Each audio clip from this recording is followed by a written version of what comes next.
Okay, you remember this, right? For years, we all played the McDonald's Monopoly game, peeling back that little sticker just hoping to find Park Place or Boardwalk.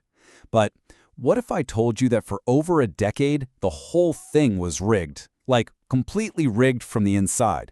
This is the unbelievable true story of a huge fraud that was happening right under our noses. And look, we're not talking about a few stolen free fries here. The scale of this thing was just staggering. $24 million. Over a dozen years, that much money in prizes was just siphoned away from real customers like you and me. I mean, just think about that for a second. We're talking about pretty much every single major prize for years being part of the scam. So the big question is, how, right? How could just one guy manipulate one of the biggest, most popular promotions in history?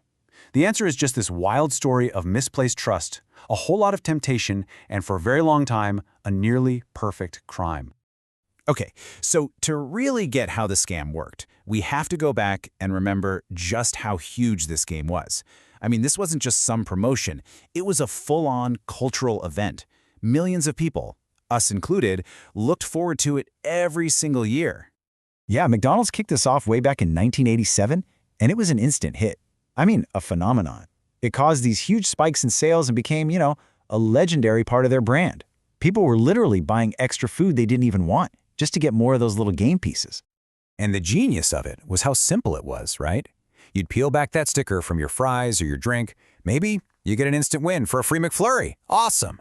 Or you could collect the properties for the really big prizes, always hoping you'd find that one super rare piece, like Boardwalk for the $1 million jackpot.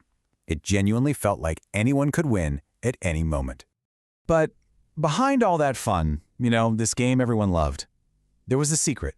And that secret was controlled by just one man. A guy who was perfectly positioned to exploit the entire system from the inside out.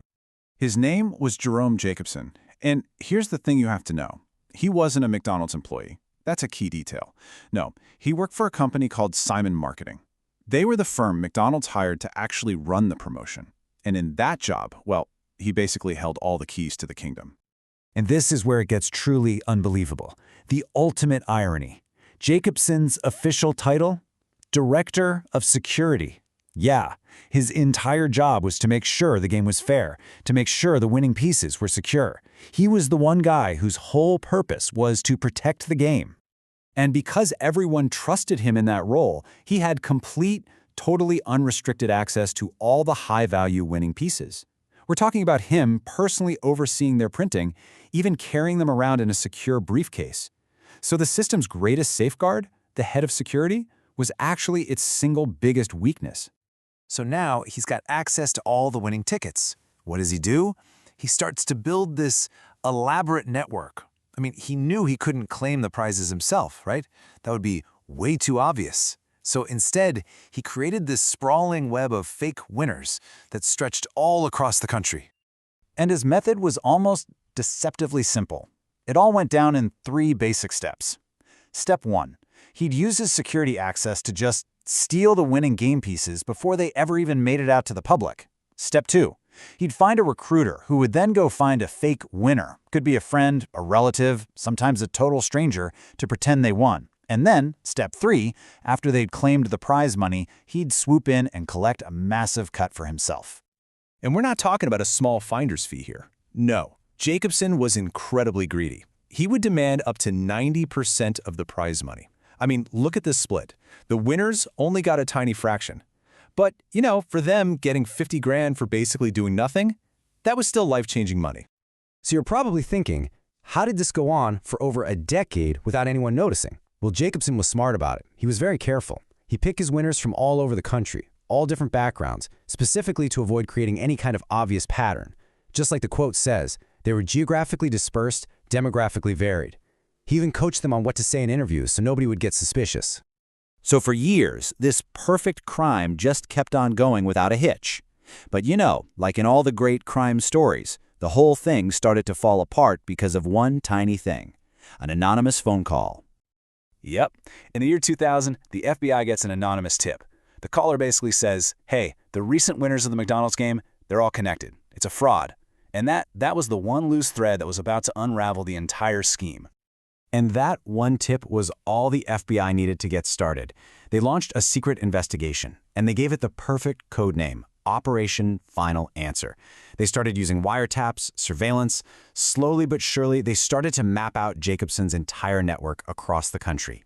And then, in August of 2001, they made their move. They arrested Jacobson and dozens of his accomplices all in a single day. The game was over. And as you can imagine, the arrests sent shockwaves across the country. I mean, the public was just stunned. And the companies involved, they had a massive crisis on their hands. The fallout was fast and it was severe. So what was the aftermath? What happened to everyone? Well, Jacobson, the guy at the center of it all, was sentenced to about 3 years in federal prison. His employer, Simon Marketing, had its reputation completely torched. The company basically dissolved soon after. And McDonald's, who was really a victim in all this too, had to act fast. They launched a brand new $10 million giveaway just to try and win back people's trust. But here's maybe the most incredible fact of all. The thing that really puts this whole scam into perspective. The FBI found that from 1989 all the way to 2001, nearly every single major prize winner was illegitimate. We're talking the cars, the fancy vacations, the million-dollar jackpots, all of it. For 12 years, we were all passionately playing a game we literally had no chance of winning. It's just a stunning story, and it all started with a simple peel-off game piece. But it leaves you with a much bigger question, right? Maybe a little unsettling. I mean, one person in one trusted position managed to completely break a system that millions of us believed was fair and secure. It really makes you wonder, what other secure systems in our lives are just one person and a little bit of human greed away from falling apart?